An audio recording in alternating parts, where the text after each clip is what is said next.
비록 출근 일자는 명확히 합의에 이르렀고 통지까지 회사가 했지만 라는 점을 주장했고 그 주장이 받아들여진 것이었습니다. 안녕하세요. 해고라 광장을 운영하고 있는 해고박사 노무법인 평정 이종원 노무사입니다. 노무사님, 오늘 소개해 주실 채용 취소 사건은 어떤 내용이죠? 오늘 소개해드릴 사건은 당 법인에서 지난 2024년 4월 서울의 모 치과병원으로부터 수임받아 대리한 채용 취소 사건입니다. 지난 2024년 5월 28일 판정이 있었고 결과는 근로자의 구제 신청을 기각하는 판정을 받아 저희 법인이 이겼던 사건입니다. 이겼으니까 이렇게 소개하시겠죠. 저도 유튜브로 노무법인, 법무법인 사건 사례 영상 좀 봤는데 진 사건 소개하는 곳은 없더라고요. 네, 우리 은대리가 전곡을 찔러주셨는데요. 저도 항상 이기는 것도 아니고요. 진 사건의 경우에도 배울 점이 참 많은데 여기 유튜브에서 소개하기는 좀 그렇더라고요. 그런데 이 사건이 정말 의미 있었던 것은 의뢰인 치과 주변 노무사, 변호사들이 다 질 것이라고 했던 사건을 저는 좀 다르게 해석을 해서 충분히 승산이 있을 것이라고 생각을 했고 병원 측도 저를 전폭적으로 믿어주셔서 수임까지 맡겨주셨던 그런 사건입니다. 이 사건 해결하기 위해 정말 고민도 많이 했고 이기기 위해 제가 할 수 있는 것은 다 했고 그래서 좋은 결과가 있었던 그런 참 의미 있었던 사건인 것 같습니다. 몇 년이 지나도 절대 잊지 못할 것 같은 참 기분 좋았던 그런 사건이었습니다. 네, 그런데 다른 노무사, 변호사들은 왜 진다고 생각했을까요? 자, 우선 채용 취소 관련 법리부터 간단히 먼저 소개를 드릴게요. 자, 화면을 보시면은 대부분의 채용 취소 사건은 채용 합격 통보를 했는지 여부가 핵심 쟁점입니다. 이 사건 역시 마찬가지였고요. 회사가 최종 합격 통보를 하면 근로계약서를 굳이 쓰지 않아도 법에서는 근로계약이 성립했다고 봅니다. 따라서 최종 합격 통보 후에 채용을 취소하면 해고이고 근로기준법에 따라서 정당한 사유가 있어야 합니다. 그런데 최종 합격 통보를 했다고 볼 수 있는지 애매한 경우들이 상당히 있습니다. 그런 경우에는 재반 사정들을 종합적으로 고려해서 최종 합격 통보 여부를 판단하는데요. 그 중에 가장 강력한 사정이 첫 출근 일자까지 통보했는지 여부입니다. 사실 첫 출근 일자를 통지했다는 것은 최종 합격을 전제하지 않으면 성립할 수 없는 것이잖아요. 그래서 보통 첫 출근 일자까지 정해진 경우 근로계약이 성립되었다고 보는 경우가 대부분입니다. 그런데 이 사건은 문자메시지로 서로 합의하에 첫 출근 일자를 2024년 4월 8일로 정하고 통지했던 것이 분명했던 사건이기에 채용 취소 관련 법리를 아는 의뢰인 주변 노무사, 변호사들이 이 사건은 근로계약이 성립했고 따라서 채용 취소가 해고에 해당되는데 정당한 사유도 딱히 없어 보이기에 이기기 힘들다라고 판단했던 것 같습니다. 앞서 봤던 판례랑 이 문자 메시지 보니까 100% 해고인 것 같은데요? 판정 결과는 어땠어요? 판정 결과는 근로계약이 성립되었다고 볼 수 없다라는 판정을 받았습니다. 그래서 이길 수가 있었습니다.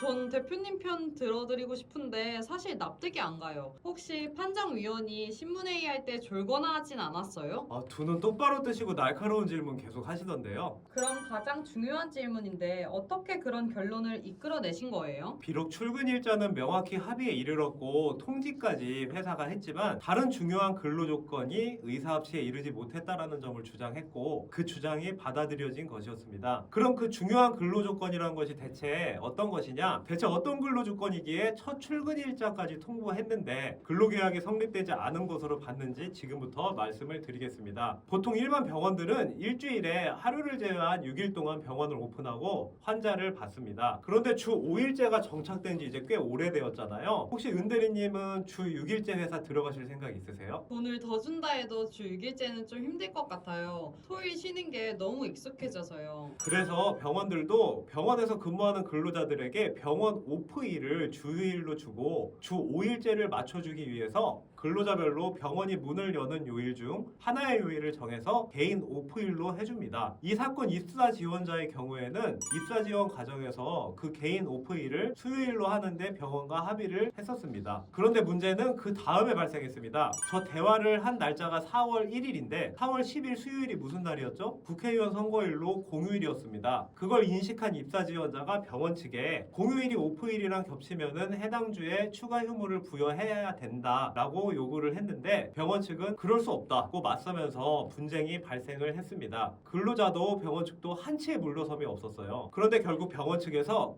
같이 일하기 힘들 것 같으니 여기까지 하시죠 라는 문자를 보냈고, 이에 발끈한 근로자가 노동위원회에 부당해고 구제 신청을 하겠다라고 하면서 사건화가 된 것입니다. 그래서 결론이 비록 첫 출근 일자는 정했지만 공휴일과 오프일이 겹칠 경우 추가 휴무 부여라는 중요한 근로조건의 의사합치가 이루어지지 않았기에 근로계약이 성립되지 않았다라고 주장해서 이기신 거네요. 네, 정확히 파악을 하셨습니다. 그런데 이해가 안 가요. 채용 과정에서 서로 합의가 되어야 할 중요 근로조건이라면 연봉액하고 그에 따른 일주 근로시간일 것이고, 이 사건에서는 연봉액도 일주 근로시간도 합의에 이르렀어요. 그뿐 아니라 첫 출근일까지 합의되었는데요. 제가 보기에 추가 휴무 여부는 연봉액, 근로시간, 첫 출근일에 비하면 상당히 부수적 근로조건으로밖에 안 보여지는데 어떻게 주장하고 설득하고 성공하신 거예요? 바로 그 부분입니다. 대화 내용을 한번 잘 살펴보실까요? 입사 지원자가 연봉액의 경우 자신의 요구 금액이 받아들여지지 않았는데도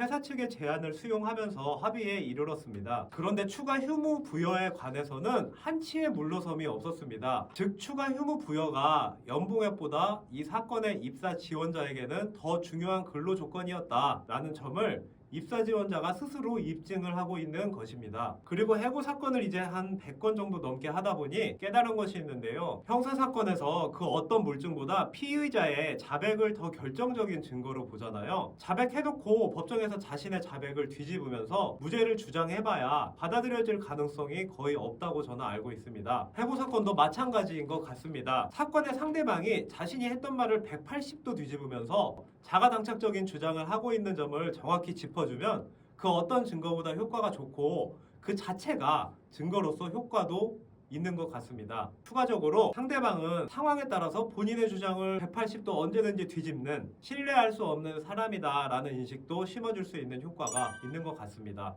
같은 대화 내용인데 저랑 완전 반대로 보셨네요. 저는 그 중요한 연봉액도 합의되었는데 추가 휴무 부여가 뭐가 중요하다고 라고 생각했는데 노무사님은 그 중요한 연봉액을 물러서 놓고 추가 휴무 부여에 이렇게 목숨을 건다고? 라고 생각하셨네요. 네, 사실 저희에게 이 사건을 의뢰한 병원은 자문 노무사, 자문 변호사까지 있었어요. 그런데 그 변호사 노무사도 은 대리님과 비슷한 관점으로 이 사건을 해석해서 병원 측에 합의금 주고 마무리하라고 조언했다고 하더라고요. 그런데 노무사님은 어떻게 달리 해석할 수 있었던 거예요? 비법 같은 게 있나요? 이게 사건을 바라보는 통찰력 부분인데요. 사실 사건에 관한 통찰력은 머리가 좋고 나쁘고의 문제도 아니고 학습으로 성장시키기에도 한계가 있습니다. 계속된 경험에서 자연히 축적되고 단단해지는 그런 역량인 것 같다는 생각이 듭니다. 잘난 척 하시는 거죠? 네. 하는 김에 조금만 더 할게요.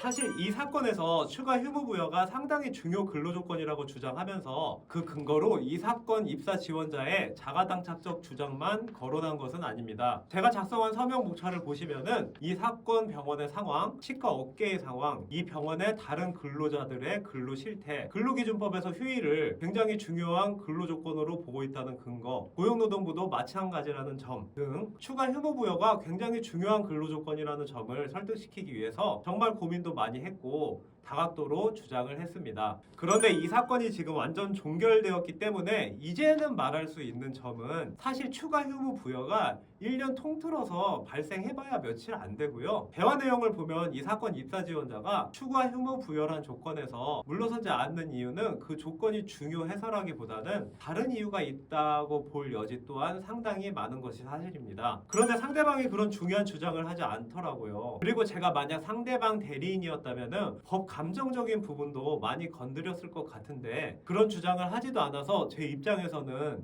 참 다행이었다라는 생각이 듭니다. 네, 오늘 불가능을 가능케 한 채용 취소 사건 성공 후기 방송을 여기서 마무리하겠습니다. 마지막으로 하실 말씀 있나요? 네, 나에게 어떤 사건이 발생하면은 주변 전문가에게 조언을 구하잖아요. 한두 명한테만 묻지 마시고 꼭 여러 명에게 물어보시고요. 끝까지 포기하지 않고 실력 있는 대리인을 만난다면 좋은 결과가 있지 않을까 저는 생각합니다. 저희 법인과의 상담 의뢰 등 소통 창구는 댓글에 달아놓도록 하겠습니다. 주저없이 연락 주시면 감사하겠습니다. 오늘 방송 많이 유익하셨죠, 대리님? 네, 살짝 잘난 척하는 거 빼고요. 네, 앞으로 조금 자제하도록 하겠습니다. 자, 그럼 구독과 좋아요 꼭 눌러주시고 다음번에 좀 더 도움되는 내용으로 찾아뵙도록 하겠습니다. 이상 해보라 광장을 운영 중인 노무법인 평정 이종원 노무사였습니다. 감사합니다.